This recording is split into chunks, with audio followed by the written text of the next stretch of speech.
Hey everyone, welcome back to the channel. In this tutorial, we are going to create a neural network trained entirely through imitation learning. By the end of this video, we will have a neural network walking a robot in real time, and the whole training process takes less than an hour. In robotics, reinforcement learning is often the go-to method for developing control policy neural networks, but it can take hundreds of hours and often requires a lot of compute resources just to get a robot dog to stand up without falling over. With imitation learning, we will obtain a walking robot in under an hour using a modest consumer laptop. As a fun fact, if you've seen recent news footage of textile workers wearing head-mounted cameras to collect data for AI systems, this is a simpler example of the same idea. Those systems use computer vision models to capture demonstrations, while we will use Pybullet simulations to record our robot's movements. The general process of imitation learning is straightforward. We train a neural network to imitate an expert. In our case, the expert is our own inverse kinematic solver that mathematically calculates the robot's joint angles to make it walk. Instead of learning through trial and error with reinforcement learning, our network will learn the mapping between the directional commands the robot is given and the output joint angles assigned by the inverse kinematic solver. Our pipeline for this tutorial breaks down into three main stages: data generation, neural network training, and deployment of the trained model in a simulation environment. Let's start going over the first stage.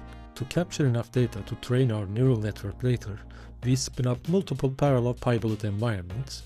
In this example, 8 environments, each running 12 robots to capture data from 96 robots up to 1 hour in real time in total. On the screen, you are watching one of the environments. However, while I do recommend to observe the behavior of robots for at least once to ensure they are behaving as they are expected, this script is designed to run all 8 simulation environments as a background process to leverage multiprocessing and efficiently using the compute resources at hand. Each robot receives a randomized directional command: forward, backward, strafe, and spin. At times, the controller will mix up to 2 directional commands to diversify the movement range. Each directional sample will run for a random duration between 4 to 6 seconds. We also randomize body height and randomly toggle a dirt mode, which simulates walking on rough or loose terrain by shortening stride length and lowering the gait frequency while increasing the step height to clear small obstacles. Every fraction of a second, we record the robot's command inputs, its body height, its linear and angular velocity, and the resulting joint angle. This collected information is all we need to train our neural network in the next stage. Stage 2 is training the neural network. Once we've got a big enough dataset, in this example roughly 2 gigabytes, although that's tiny compared to the datasets used to train large language models. But for our purposes, it's big enough to teach our neural network everything it needs to make our robots walk. First thing we do is to load the dataset and define our inputs and outputs. The inputs are things like joystick forward side spin values, gait phase, body height, dirt mode toggle, on versus off, and the robot's current linear and angular velocity. 12 features in total. And since our robot is a hexapod with 3 joints in each leg, the outputs are the 18 joint angles across all 6 legs of our robot. We normalize both the inputs and outputs using a standard scaler, and split the dataset into training and test sections. Next, we feed data into a fairly simple multi-layer perceptron, a very modest and small neural network, so we can later use the trained model in a low-compute hardware like ESP32. During training, we utilize mean squared error loss for measuring our accuracy compared to the ground truth, and execute the training in 50 epoch.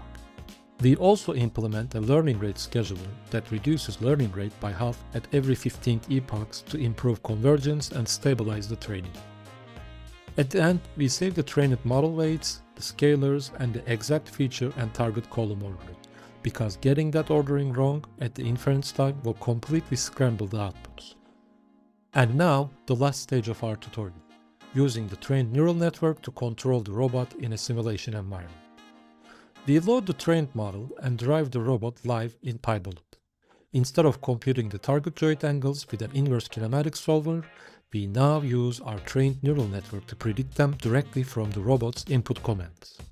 It should be noted that we apply a small amount of smoothing to the network's output to reduce the impact of occasional large prediction errors that could otherwise destabilize the robot. Because we included robots walking at different body heights and in different walking modes during the dataset generation, we still have controls mapped for adjusting body height and toggling that dirt mode while controlling the robot with our neural network. And that's the full loop. In just 3 stages, we have replaced the handcrafted mathematical controller with a neural network capable of producing the same walking behavior in real time. In the upcoming videos, I will go over how to further train and improve our neural network with reinforcement learning. If you like this video and interested in more tutorials like this, subscribe to the channel and like this video. Thank you for watching.